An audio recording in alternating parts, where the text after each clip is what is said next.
Haleluya. Imana ishimwe. Dushimiye Imana ko iduhaye uyu munsi. Tumaze iminsi myinshi tutaganira ku ijambo ry'Imana, ariko dushimiye Imana ko idugene n'aya mahirwe kugira ngo twongere tugane ku ijambo ry'Imana. Uyu munsi turi mu minsi ya mbere itangira umwaka.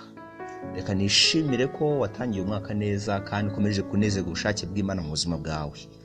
Rimwe na rimwe abantu twibwira yuko kuba twari uwo munsi no guhabwa ibindi bikwiriye imibiri yacu ari byo byiza, ariko ubushake bw'Imana rimwe na rimwe bushobora kudusharira. Ariko ibyiza Imana twifuzaho nibyo byiza koko kuruta ibyo twibwira ko ari byiza, kuruta kwifuza n'amarari yacu twe twifuza. Rero dukomeze tunezererwe ubushake bw'Imana mu buzima bwacu muri uyu mwaka. Icyo Imana ishaka kuri weho ukomeze unezererwe icyo kintu, kandi wemere Imana ikomeze kureba mu buzima bwawe. Imana ishimwe. Rero uyu munsi tugiye kwiga kubyagwa bwa kabiri. Kubyagwa bwa kabiri ni kimwe mu bintu byabaye mu buzima bw'umukristo igihe yizeraga. Ni kimwe mu bintu byabaye mu buzima bw'umukristo igihe yizeraga. Kuba byarabaye mu buzima bw'umukristo, iki kintu ntabwo kiraba mu buzima butari umukristo. Ahubwo uraza kureba ko niba cyarabaye koko biremeza ko uri umukristo, ariko niba kitaraba n'ubundi bigaragaza ko utarizera Kristo, ntabwo uri umwizera. Rero Bibiliya igereranya gukizwa kwacu no kubyagwa bwa kabiri mu buryo bw'umwuka. Kuko umuntu utarakizwa Bibiliya imuvuga nk'umupfu.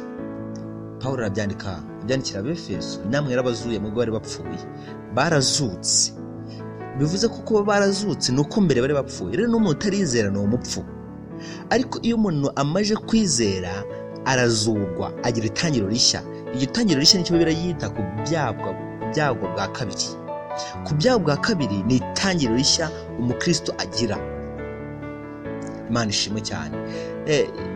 Aya magambo arakomeye cyane. Nikodemu yasanze Yesu, ngo yari umugabo w'umufarisayo, asanga Yesu nijoro, aramubwira ati nzi neza ko akomotse ku Mana, kandi ntawe ushobora gukora imirimo ujya ukora usibye Imana iri kumwe nawe.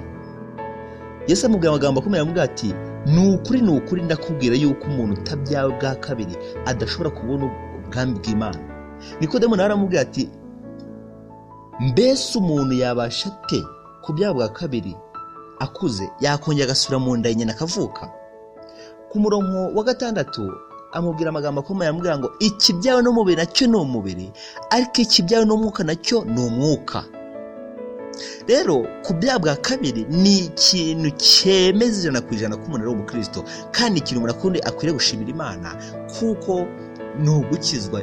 Iyo umuntu yizeye Kristo bivuze ko yabyagwa bwa kabiri. Reka dusome andi magambo. Tito igice cya 3 umurongo wa 4 no 5. Reka tuhasomera, avuga ngo nyamara kugira neza kw'Imana umukiza wacu n'urukundo ikunda abantu bibonetse iradukiza, itabitewe n'imirimo yo gukiranuka twakoze, ahubwo kubw'imbabazi zayo idukirisha kuhagirwa, ariko kubyagwa bwa kabiri ikadukirisha no guhindurwa bashya n'umwuka wera. Iradukiza itabitewe n'imirimo twakoze, ahubwo kubw'imbabazi zayo idukirisha kuhagirwa, ariko kubyagwa bwa kabiri kuhagirwa. Imana ishimwe ko yatubyagwa bwa kabiri. Hari indi mirongo ikomeza kuvuga iki kintu cyo kubyagwa bwa kabiri umukristo yakiriye yamaraga kwizera. Yohana mu gice cya mbere umurongo wa 12 arabivuga, avuga amagambo, aravuga ngo Yohana igice cya mbere umurongo wa 12 haravuga ngo icyakora bamwemeye bose bakizera izina rye yabahaye ubushobozi bwo kuba abana b'Imana. Abo ntibabyawe n'amaraso cyangwa ubushake bw'umubiri cyangwa ubushake bw'umugabo n'umugore, ahubwo babyawe n'Imana. Imana ishimwe.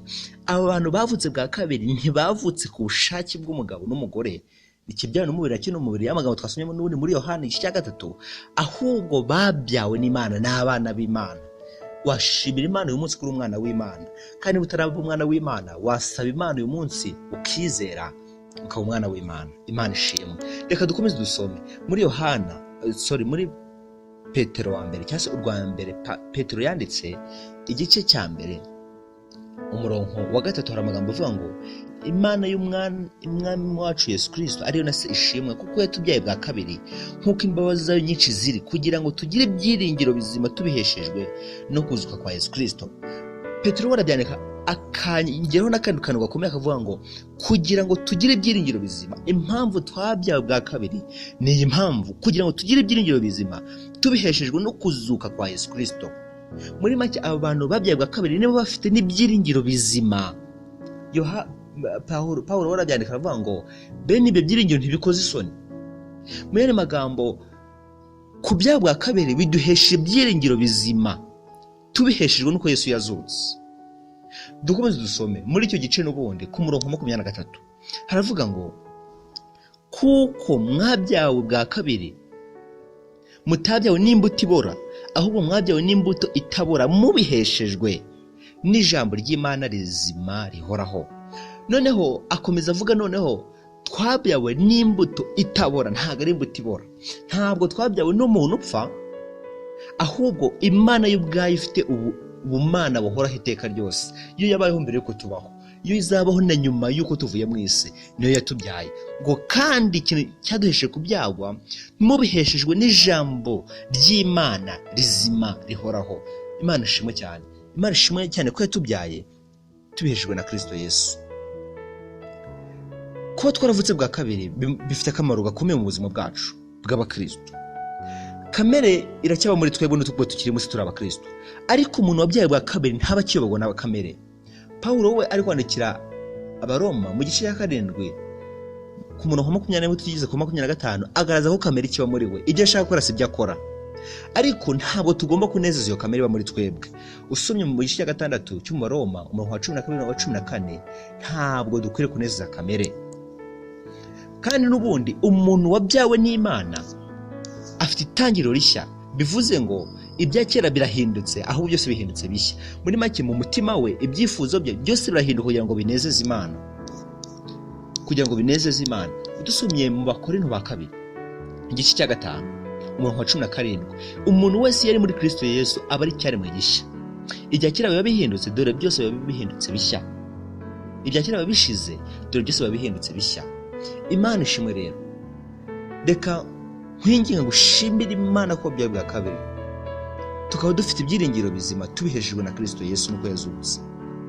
Kandi butarabyawe bwa kabiri, saba Kristo umwizere, wizere icyo yakoze, nawe uyu munsi wakizwa ukabyawe bwa kabiri. Imana ishimwe, tuzakomeza ubutaha. Amen.